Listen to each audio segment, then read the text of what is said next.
addiction and epidemic is horrific in regards to people are dying. The difference between the opioid epidemic and the crack epidemic of the 80s is that people weren't dying from crack, they were disrupting lives. This epidemic is taking lives. Over 4,000 people last year died in OD based on opioids. Opioids inclusive of oxycodone, oxycontin, fentanyl, heroin, and Percocet. Based on those drugs in use and misuse and dependency, people will consume them and die.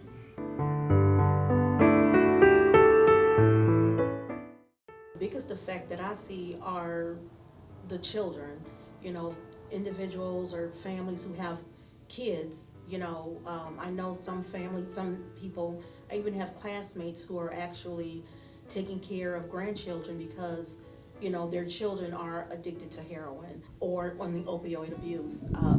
They have to go into foster care if there are no other family members to take care of them. They have to go through the court and have to go through treatment.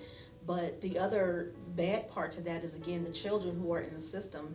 And it just takes them forever to be able to get the children back, even after they may be, they may have 6 months to a year of sobriety. Narcan is, it's kind of like an emergency drug. So if a person is overdosed, if they've overdosed, usually you have to be certified to use Narcan, and they have certification classes. So you administer this Narcan until that person can be brought back. Usually hospital personnel, police, paramedics, fire, and again, any other individuals who may work in like opioid clinics or IOP with any opioid addictions, they have to be certified in order to use it. It does help. It does bring that person back. But the other problem that I'm seeing is that it's not like you have to use one on. I've seen them use at least 12 at a time in order to bring a person back, and that's just not good. So you're saying bring them back? Meaning, because when you overdose, you're not breathing. You're pretty much, I don't want to say dead, but you're not breathing.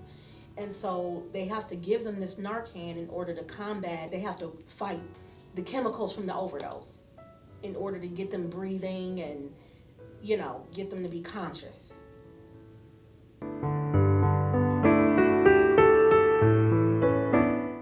Forgiveness is tough love. It's tough love in regards to supporting your loved one unconditionally, even in the face of the possibility they may not recover. They may not recover. This may be what you become. At that point, you have to establish a boundary. Is this what you want to become? Is this where you want to stay? The ultimatum is so scary because if you tell the loved one, look, either get right or I gotta leave you alone, the loved one may say, okay, bye, and go out and die.